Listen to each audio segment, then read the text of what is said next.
आप भी चाहते हैं तो लाल बटन दबाकर चैनल को सब्सक्राइब करें और हाँ, बेल आइकन को दबाना ना भूलें। Presented by Raj Recording Studio, Gadara Baja।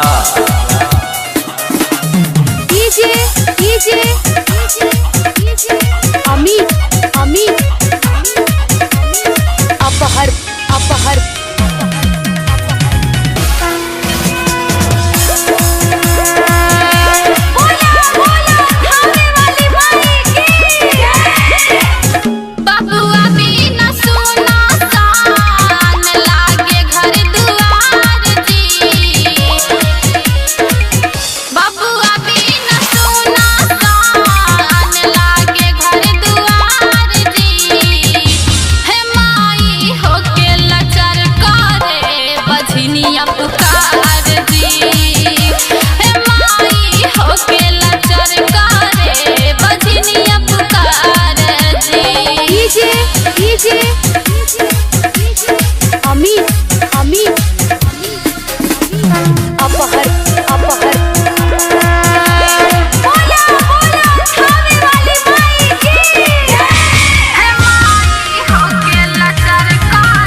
Presented by Raj Recording Studio, Gadara Baja।